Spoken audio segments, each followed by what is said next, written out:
Guys, it's me, Sarah. Today I am attempting to do a bunch of plumbing projects, two of which I've gotten nowhere on, and one I think I should be able to do.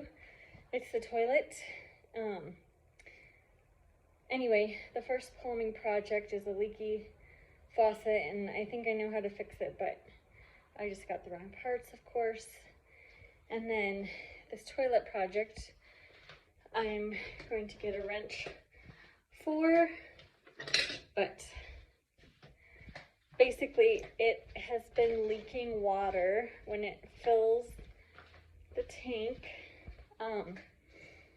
It's springing out of the handle and leaking onto the floor.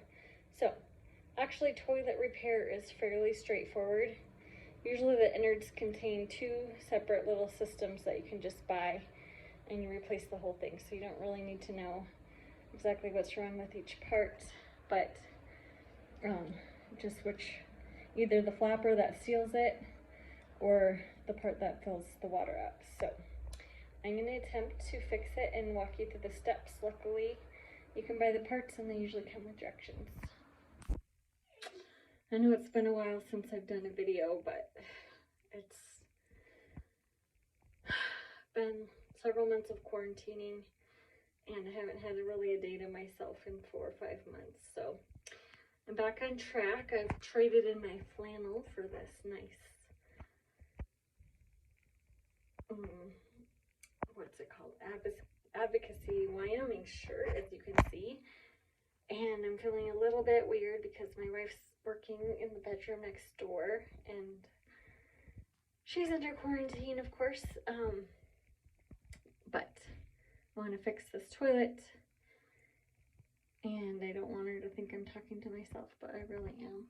So anyway, first things first. So for us, the problem was,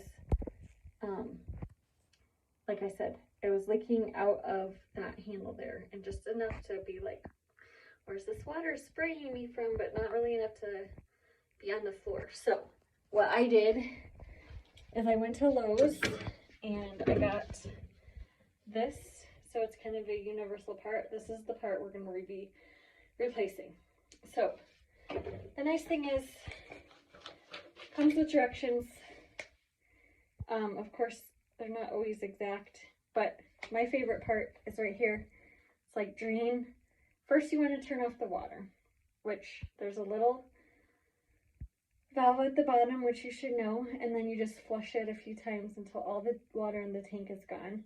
There's going to be some more. I recommend soaking the rest out of the tank with a sponge, and then when you go to unhook it from the bottom, you want a bucket. But I love the textures. Like, the bucket's optional unless you want water all over the floor, then it's not optional.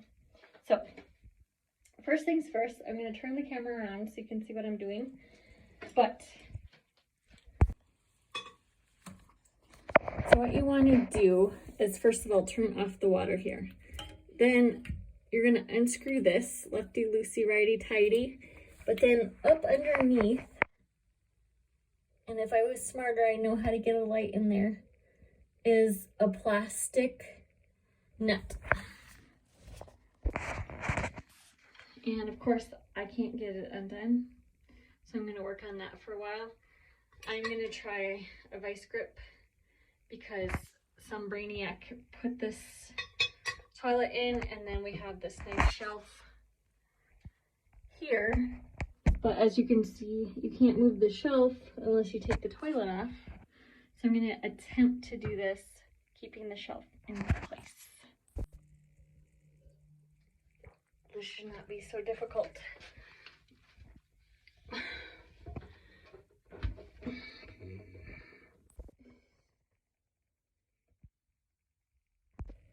All right, so I finally got this off, and that's 20 minutes of my life I'll never get back.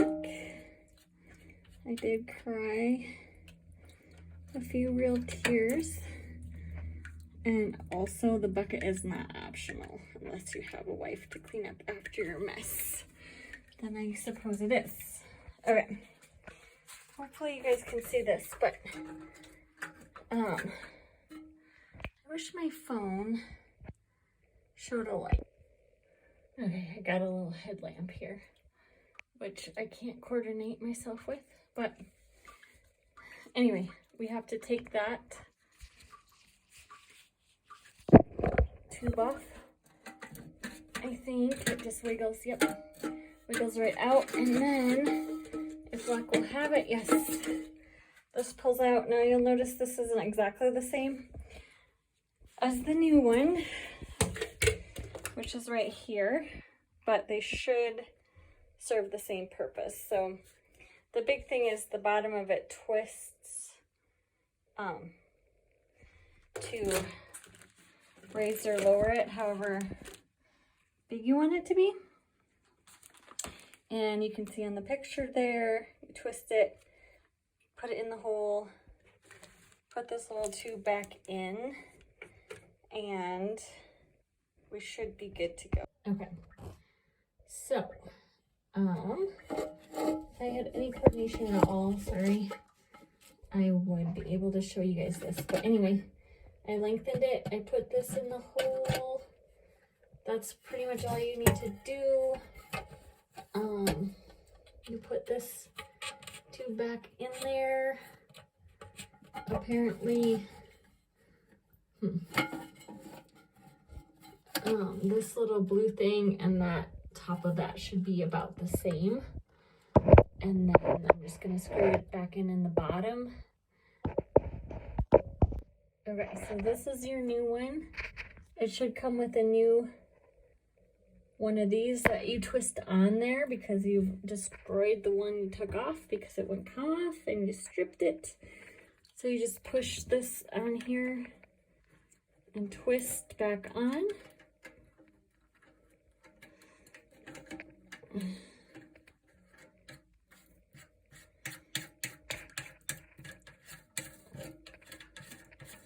And that's gonna have to seat nice and tight, so I really don't know why I'm so dirty, which is a little disturbing. I'm gonna put this on really tight so the next time I need to take it off, I can't. That should do it. So I think the big thing is just getting it tight enough that the water will leak out of this if it's not tight enough. And then you're gonna reattach this here. Pretty simple.